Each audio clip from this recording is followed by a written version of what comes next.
Hey everyone, Destiny Moon here. Welcome to the Drinks with Destiny series, Destiny UnChained. This last 2+ years of releasing and becoming unchained from a multitude of things, people, thoughts, behaviors, etc. has made me curious as to what other human stories are, the hows, whats, and whys of the decisions to release their grip on the things that no longer gave them purpose and peace in their lives. What was their journey? Where are they now in the process? And what do they want? I started making videos a few years ago wanting to talk about a specific controversial issue here in Tucson. There have been starts and stalls due to personal reasons and most recently COVID-19. So many have had unique and challenging experiences before, during, and now in the pandemic that still rocks our society. I'm going to start with who I began with, Aaron Haworth, a dear friend. I've spent many hours in deep, amazing conversations with him and his wife, Autumn. My life is more joyful with them in it. Aaron shows up in the world completely as himself. It's the thing I like most about him, and others feel safe showing up with him in this way. He says he has had a lifelong process of dropping chains, some forged by himself, and many neatly draped upon him by those seeking to keep him in his place, or rather the place they felt safest having him in. We are going to discuss those chains that he broke before they could break him, the things he thought would kill him. I'm so curious to hear more about his journey. I know a lot and not enough. I never tire of hearing the stories of him and other humans that will follow me in this series and share their lives with all of us. Join me. Engage. So look at us. We're here again. There we are. And we're How many years? So we did the first video, I think maybe 5 years ago. Was it 5 years ago, the incident at Firebird? Yeah. Yeah, something like that. Yeah. So we did our first one probably 4 or 5 years ago. Yeah. And we're very different. Yeah, right. My hair is long. Your hair is long. My face hair is long. This hair is gone.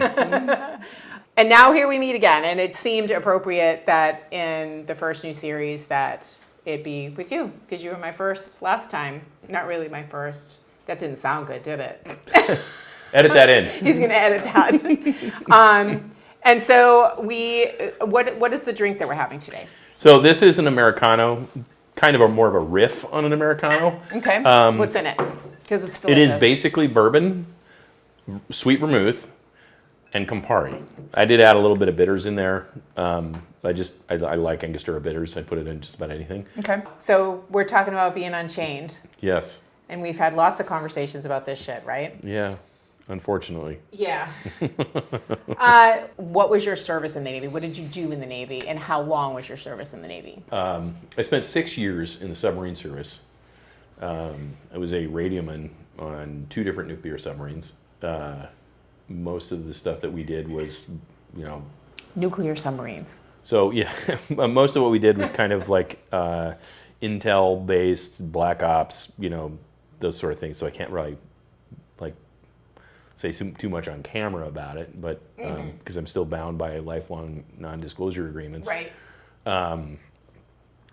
Which is an interesting thing because I was like fucking 19-year-old kid, no idea what I'm getting myself into. And really the chain part of it wasn't the intensity of the job. And I think that's probably one of the misconceptions about a lot of these things is that intensity isn't the problem. It's the kind of the dehumanizing of all of it, really. And the dehumanizing isn't even a function of the job. It's a function of the dysfunction, really, of a lot of the, I don't want to say people, but the culture that we bring to it. Most of us were running from something.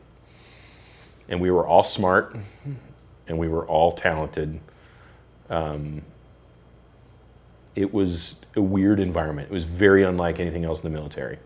What were you running from? And honestly, I don't necessarily know what I was running from. I think I've been running from the same thing my whole life, and it's just basically kind of an abject insecurity. What the origins of that is, who fucking knows? Maybe it's just my wiring to be insecure. And in fact, I've never not been insecure. All I did was learn to just be like, well, I'm insecure, fuck it. You get to a point when the damage is bad enough that you don't really care anymore. And so you just move through it. And one of the words I've learned lately that I've really, this is going to sound, I guess, I don't want to sound too woo hokey, but in the process of developing like a meditation practice is just coming to an equanimity, just an equal acceptance of these things, like that, like the concepts of pain and pleasure aren't necessarily divergent, you know. It's just really all the same thing. They're just manifestations of consciousness. And so insecurity is one of those things, like coming to grips with the fact that, yeah, I feel insecure about this, but I still have to make choices and operate in the real world. So I'm going to operate as a person who isn't insecure regardless of how I feel about it. Well, I was going to ask you how you ended up in Arizona, and now I know, because it was because of your parents, right? Yeah. So you ended up in Arizona because of your parents. Yep. They moved to Tucson while you were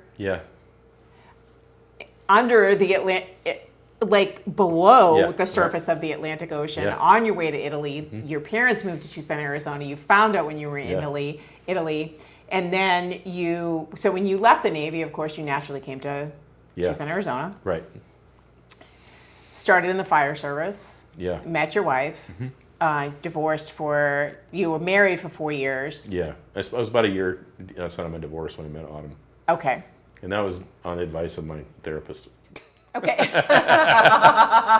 He was like, look, dude, don't date anyone for at least a year. You've got to. So I'm like checking the boxes on the calendar, like, okay, I can't get laid for this long. You know, like, I can do this. But let's talk a little bit about the fire service. Okay, yeah. What was the final straw for you? Like, I can't do this anymore. I'm just done. I would say the last 6 years were really when I started to kind of unravel more, you know, on a regular basis. It was, you know, I could really just tell that it was affecting my work ethic, and, you know, like, there was a lot about it. I just couldn't give a shit about what I was doing anymore, you know, like, I was just punching buttons, you know. But then the minute I'm face to face or confronting the patient situation, then it's, you know, switch flips, present, and I'm doing what I got to do. We had I want to say it was only a few weeks old infant. Mom was like 19 years old, and she had accidentally suffocated her baby while nursing her baby in a chair. Not co-sleeping, not doing anything dangerous, but she had just fallen asleep like this and baby suffocated while nursing, you know, and just that scene was just awful. Second thing that happened was my partner, it was a Sunday morning, it was the end of the World Cup soccer game, and my partner comes out of the back room, and he's got his bag packed, and he's just walking out of the station, we're like, fuck is going on? And he's like, my son just hanged himself. And he just took off, gets in his truck. My captain and I, we were trying to like stop him, keep him from getting in his van and driving home. And like, that was it. I was like, I can't do this anymore. you know, watching one of my best friends just go through that. It was too much for me. And I realized, like, I want to be home with my family. I don't want to be, you know. It doesn't matter how many times I hear the story, it still does this to me. I've seen too many hangings. And that wasn't the first kid. Right. Because before those kind of things, like, I never even contemplated, like, I always thought, like, I never even understood suicide. You know, like, I always thought, this is ridiculous. You know, but ever since then, I'm like, you just have those thoughts that you just have to constantly just wrestle with. Of like, what if I just eat this bullet? You know, and just, it'll all go away. You know, like when I was a kid, I didn't dream of being a fireman. I didn't have fire trucks. That's not what I didn't want to be a fireman, you know, not as a kid. I mean, yeah, it's fun because, you know, as a man, it fed my ego and adrenaline because I got to wear a cool uniform and, you know, chicks dig it and whatever. But that kid, he is angry. Quiet on the set, please. Quiet on the set. Now that you've left the fire service, it wasn't just you starting your own woodworking business and building these amazing pieces of furniture that are just beyond like my comprehension of like I can't even imagine. They're not that good. And then there's well I have no artistic talent at all. So and then Autumn, who has amazing artistic talent as well, and her having her own the DIY design company, just, you know, seeing all that just, you know, makes my heart, you know, super happy to see all that happen. So when you find your thing, your one thing, you know, and you find your why, that's the thing. I found my why.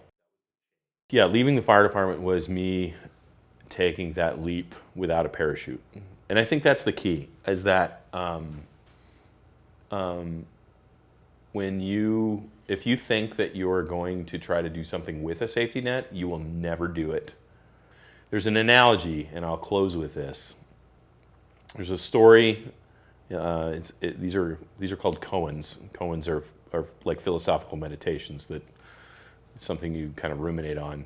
So this particular koan is a young student of Zen went to his master and said, "I want to seek enlightenment." And the master said, "Okay, I want you to come with me to the side of this river and look and gaze into the river, and you will achieve enlightenment." And the young pupil said, "Okay." And he follows his master to the edge of the river. And then this master, who seemed to be this decrepit old man who probably would break like a twig in the stiff breeze, from somewhere mustered intense strength and grabbed this pupil by the nape of the neck and shoved his face into that river and held him underwater. And he kicked and screamed and fought and sputtered. And at that last moment, when he was about to aspirate the river into his lungs, he yanks him out of the river. And exasperated and sputtering and trying to figure out why this master would torture him to such a point. "Why would you do this to me?" And he said, "Until you desire enlightenment and wisdom as much as you desired that first breath, you will not achieve it." And that's, I think, part of it. Like, if you can cast off those needs for safety and step out and just accept that either you're going to do this or fail, you won't really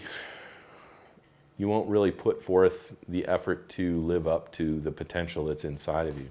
Now, that's not to say that there is not an insane amount of luck, to quote Lightning McQueen, that is required. Luck is hugely important, and without it, you're not going to make it either. So, and luck, I think, is just a nice, safer word for privilege, but it's what it is. What do you want now? What do you really want right now? I want to make an impact. I want to have enough wealth that I can provide luck for the next people that come across my path like me. That's what I want.